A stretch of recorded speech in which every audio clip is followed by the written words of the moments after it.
There are those who want me dead. The threats are palpable, so much so that I've had employers offer to move my family and me. I've had police officers parked outside of my home for protection. I've even been given a metal pepper spray stick to ward off would-be attackers. The question is, what is so threatening about a man with a pad and a pen? It's not a modern-day concern. You know, Napoleon said 4 hostile newspapers are more to be feared than 1,000 bayonets. The answer to the question rests in understanding that the threat is to an established culture. Same threat posed by Jesus the day he stood in the temple, opened up the book, and said, "The Spirit of the Lord is upon me, because he has anointed me to bring good news to poor people, set prisoners free, deliver the oppressed, to preach the acceptable year of the Lord." The threat is against a culture of greed, of power, and control. Death to the messenger remains a priority in societies where calling out or holding leaders accountable has been deemed unacceptable, unpatriotic, un-American. Those who do such things, some argue, should die. Here's what I'd like you to consider for this little time we're together. So journalists, we see our roles in society as a calling. That calling mirrors the one described by Jesus as he announced his ministry that day in the temple, addressing the needs of the poor, oppressed, and enslaved. The role of the true Christian and the journalist are nearly one and the same. The essence of those callings is caring for the culture in which we live. And just as Jesus' discourse that day concluded with a move to toss him over a cliff, journalists today face calls for execution simply for holding those in the public eye accountable to the people they should serve.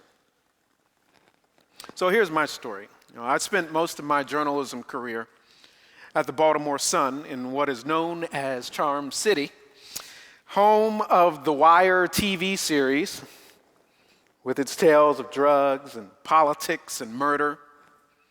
It was there that the threats against me began. More than any, the one threat that startled my family and me came during a press conference when I was sued for $251 million.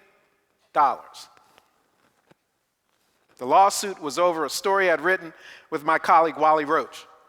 We reported how an 80-year-old former congressman's nephew was taking the elder statesman's pension and retirement to buy himself a car,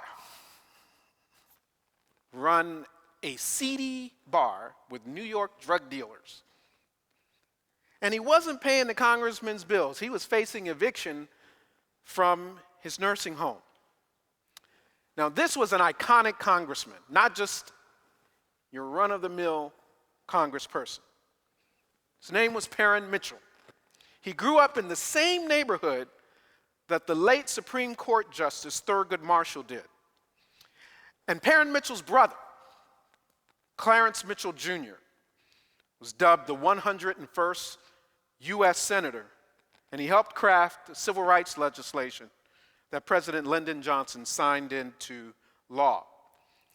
Perrin Mitchell himself was one of the ones responsible for the minority set-aside programs found in the Small Business Administration.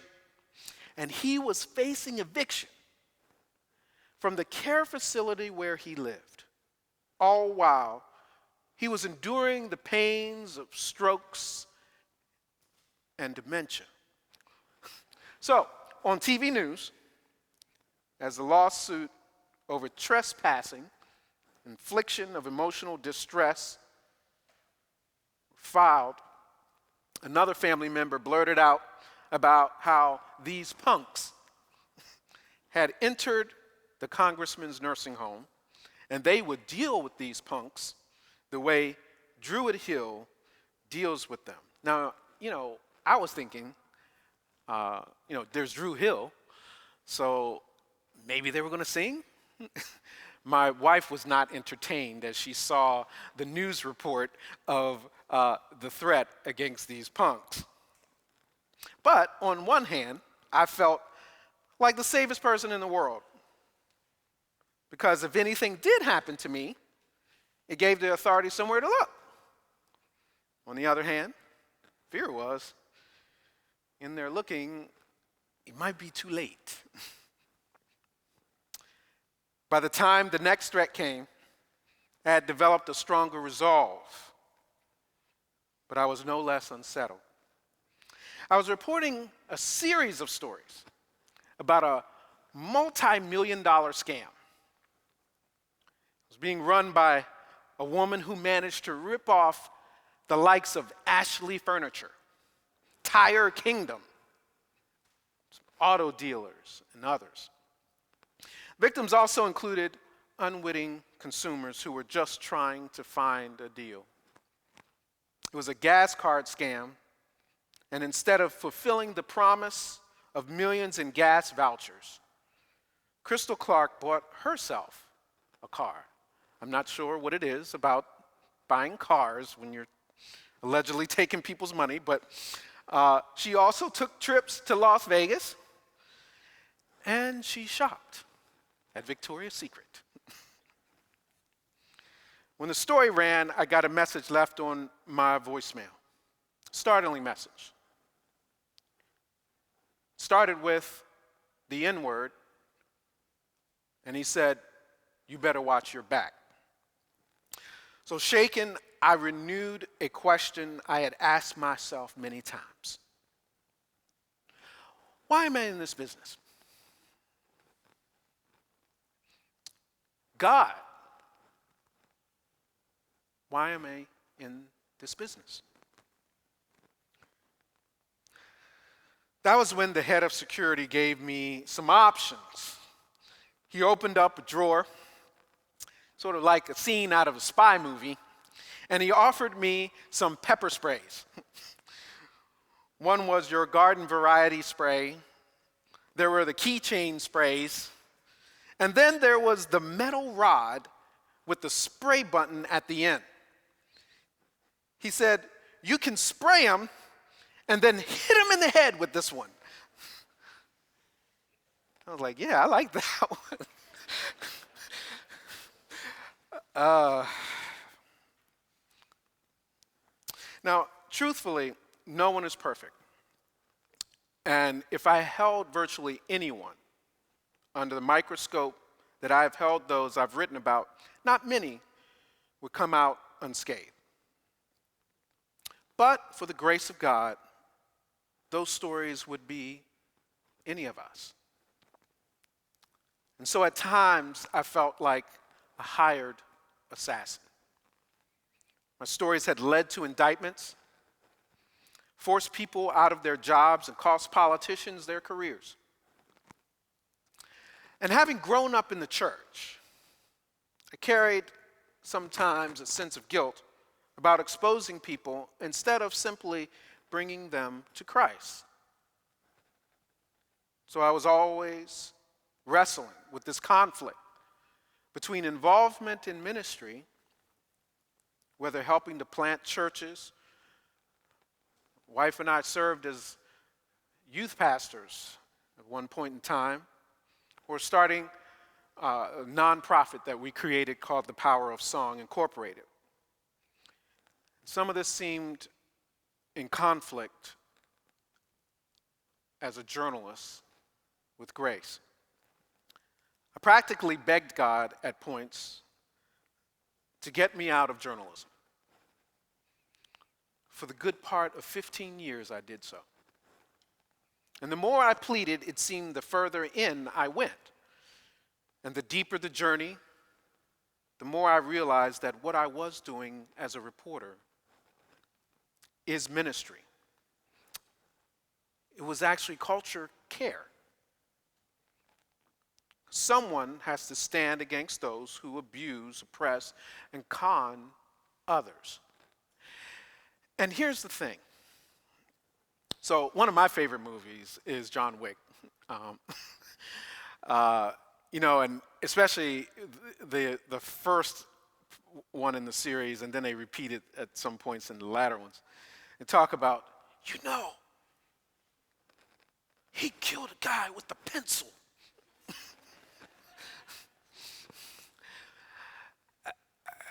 I don't kill people. But I thought about the fact that I could stop abuse with one by telling a story. So I could be the reporter version of John Wick. And what I began to see was, it was my journalism that God used to open doors for ministry for both me and my wife. I mentioned the Power of Song. It's a nonprofit organization that we created in 2015. And the organization produces our signature production that September wrote called Sounds of the Civil Rights Movement, The Power of Song. This organization and production are the result of our work with Stanford University history professor, now retired last year, Dr. Claiborne Carson, who was commissioned personally by Coretta Scott King to edit Dr. Martin Luther King Jr.'s papers.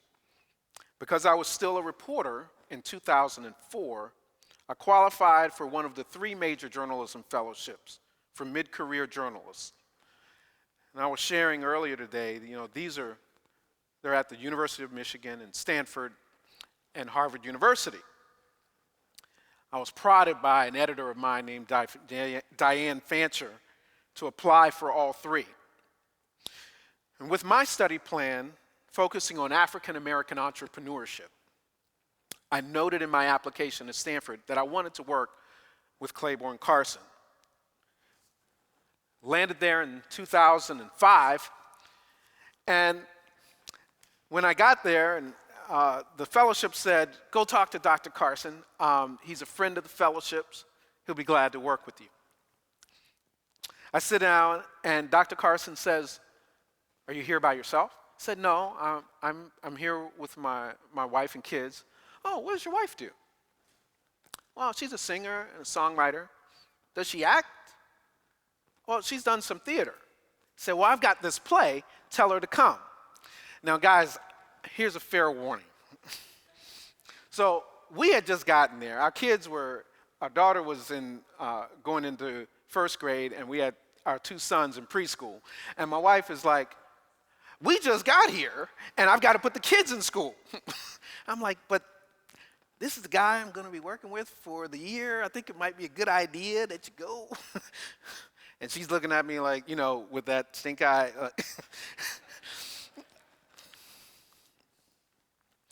But it's September's involvement with Dr. Carson's play in 2006 that led him to take her to China in 2007 to perform a full-stage version of his play with the National Theater Company of China.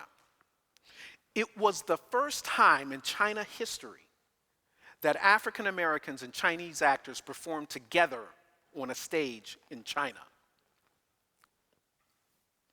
Then in 2011, the U.S. State Department funded the full-staged play in East Jerusalem and all along the West Bank for a month. And Dr. Carson had her as his music director as he had in China, this time with the Palestinian National Theater. And Steve Jobs said that after you reach some success in life, you can look back and connect the dots. I realized if I had left journalism, it would have changed the course of events that God ultimately designed to benefit our culture and to counter the weight of oppression and conflict, not only nationally, but on a global scale. I was asked earlier about, what would I say to my 19-year-old self? I could not have imagined that the course of events would take us around the world in my pursuit as a 19-year-old to be a newspaper reporter. Now, let's consider Jesus for a minute. Consider his feminist approach and his countercultural tactics. His statement, if a man looks upon a woman to lust after her, he has committed adultery in his heart already. Maybe it could be more plainly stated today as, stop looking at women like sex objects. The standard Jesus is setting is a high watermark that all too many have failed to reach. So not only must we work on looking beyond in the context of some of our work, Martin Luther King, beyond the color of people's skin and looking at their character. We must extend that mandate to include a change in culture that demands we look at women as more than just body parts. Jesus' statement aims not only to help men recognize their evil thoughts and deeds, but to rectify a prevenient action that is the antecedent to the wrongful treatment of women. And he instead offers prevenient grace. And this even during an era when we tend to justify men's actions toward women because it was, we sort of say, in kind of a filthy rags justification kind of way. It was a different time. But Jesus challenged that. He defends and comforts a woman caught in adultery, not only out of compassion for her, but in judgment of her accusers. They must walk away from the stoning of the woman because even knowing where to find her said a lot about them. And the first natural question in the case is, why didn't they bring the man? Jesus defies the norms of the time to appeal to needs of the moment, telling stories that would resonate with their hearers in defiance of what had become accepted culture. There was a Pharisee and a scribe, he says, who walked past a suffering man who had fallen among thieves. And it was the Samaritan who helped him. Part of what made Jesus such an enigma was he did it all in a way that you would see a journalist do today, the equivalent of breaking news. This just in, the Spirit is upon me to address these things, and it is being fulfilled before your very eyes. The parallels between the journalist and Jesus' call are so pronounced that even that threat about reporters, so eloquently spoken by Napoleon, finds its roots in the New Testament metaphor of the tongue being sharper than any two-edged sword.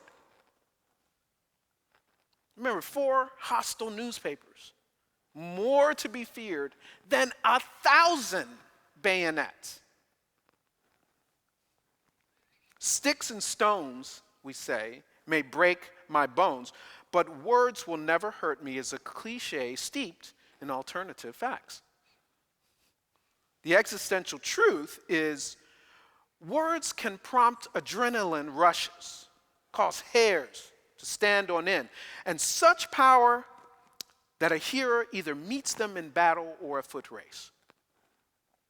Jesus wields his tongue in such a way that it penetrates the heart of the patriarchy while digging out the poison, coursing through the veins of victims bitten by the corrupt culture's most venomous snakes. Listen, you have heard that you love your friends and hate your enemies. But I'm telling you, Jesus declared, to love your enemies. Find something good to do for those you can't stand. Talk about your mama who took your job or your idea.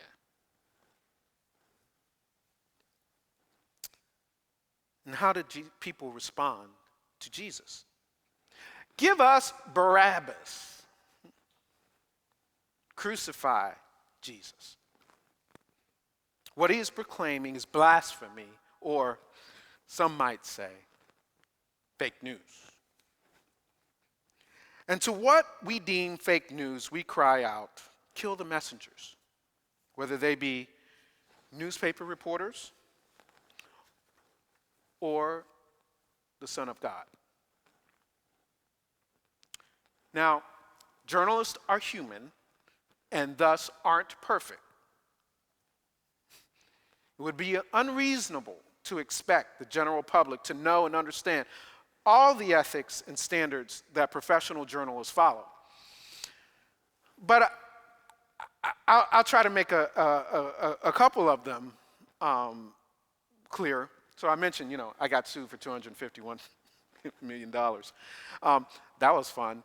I said, I was like, man, I hope they do some kind of paycheck deductions, because that's a lot of money. I'm serious. That was the way. So the question wasn't whether the story was even accurate. What was being challenged was the way we reported it. And so, there were questions about that congressman's room in the nursing home, how we went in there.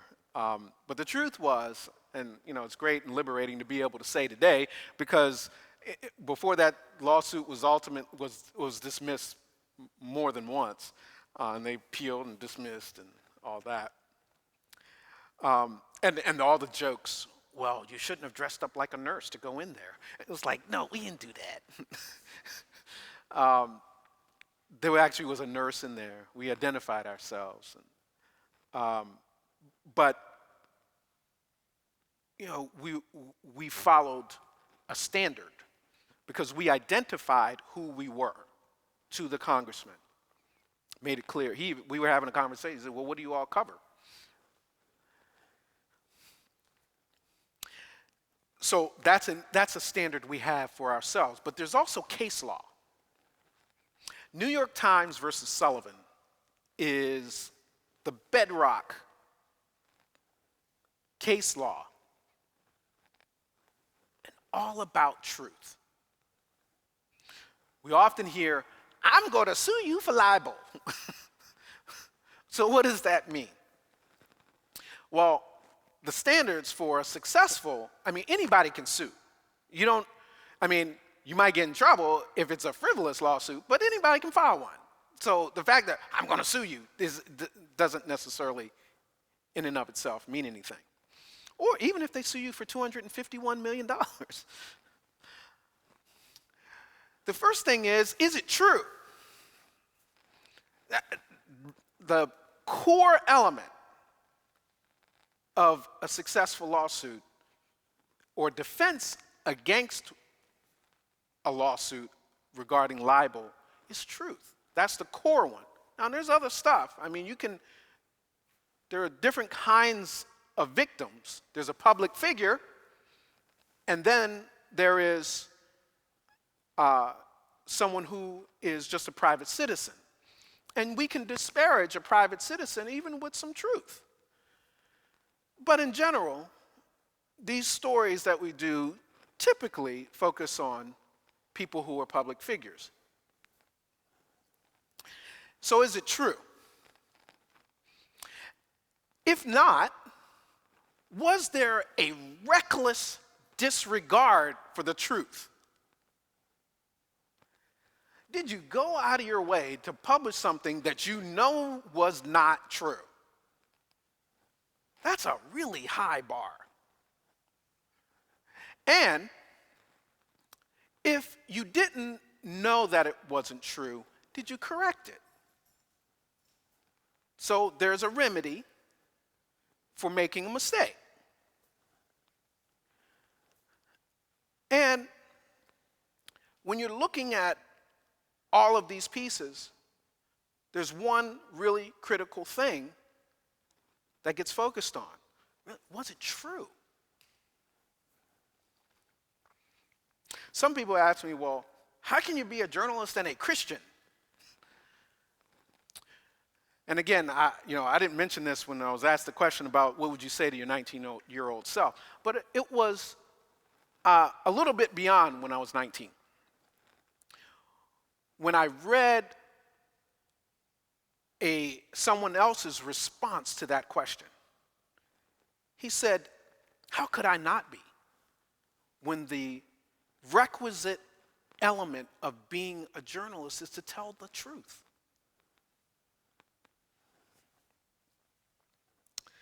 So, how do we know how to get to the truth? So we have sources. The better the source, and on-the-record ones always are the best, because then we can also hold our sources accountable. But sometimes we can't give a name because the person's a whistleblower, and we don't have, well, I guess we could give pepper spray sticks, metal ones, whack people in the head to our sources, but sometimes their lives are in danger too. So we have confidential sources. I love telling stories. So one of my favorites was deep pasta. You've heard of deep throat. Deep pasta would help us with information in exchange for trips to in Baltimore's Little Italy at Demimo's, the most expensive restaurant in Little Italy, and he would order the veal chops. Each one was the size of a dinner plate, and there were two about an inch thick. And I was like, dude, you are going to die. But he would, every time he needed some information, he says, well, I'm hungry. I'm like, how can you be hungry from the last veal chops you just ate? But in that relationship, that source, that confidential source, help, and again, the parallel between the ministry that Jesus announced and what journalists do, we were provided with documents showing that dozens and maybe even hundreds of inmates were sitting in jail without a trial for as long as 3 years. The main person I focused on, his name was Rudy Revelle. So Rudy had been in jail, I think it was like 2 years, without a trial. So Rudy was accused, and I know we're in the Netflix generation, but he was accused of stealing a VCR, video cassette recorder. For those, that's the machine with the tape. I know this is Netflix. I watch Netflix too. But I also have a VCR, and I have all kinds of stuff in my house. Rudy, even at that time, the VCR wasn't worth like $5. I mean, it's a VCR. Nobody uses a VCR. You can't even find it. Blockbuster's closed. I think there's actually like 2 Blockbusters somewhere in America. Why is he in jail? For 2 years. Accused, not convicted, accused of stealing a VCR. I mean, if anything, maybe that he should have been looking at Netflix instead of trying to get a VCR, but 2 years over a VCR from a pawn shop without a trial. judges started to set inmates free, if the prosecutors and the defense attorneys were not prepared to try the cases the judges said dismissed. Because we do have the constitutional right to a speedy trial. And it wasn't the inmates who were delaying the trials, it were all the lawyers who were doing it. Some people said, but they're criminals. I'm like, wow, this is America? Where you're innocent until proven guilty? Even if they were convicted of previous crimes, that's not why they were in jail. They were in jail on a charge that they had not been tried, and in some cases for as long as 3 years. It's an injustice. Because of course now we see with DNA evidence increasingly, not only an accused person over the theft of a VCR, but in more extreme crimes of a murder, DNA is finding them innocent. Why is a man accused of stealing a VCR in jail for 2 years without a trial?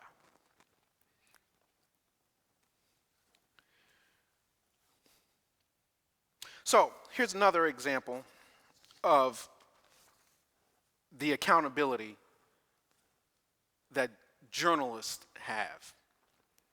So there was a story, sort of the poster child of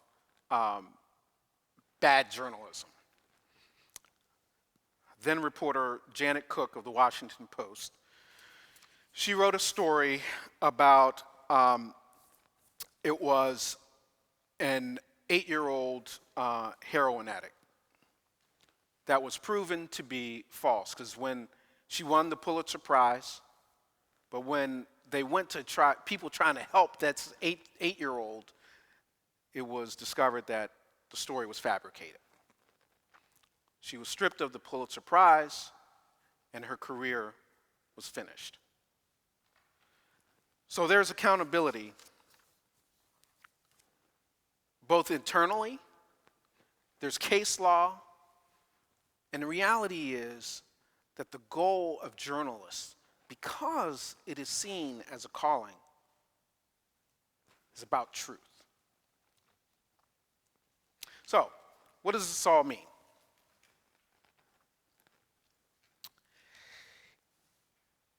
In the case of culture care, it requires a push for justice.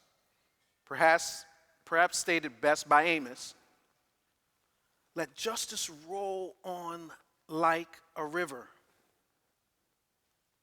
and righteousness like a never-failing stream. Thank you all for listening, and God bless you. Discover who you're called to be at Biola University, a leading Christ-centered university in Los Angeles, with programs on campus and online. Subscribe for more of our videos and learn more at biola.edu.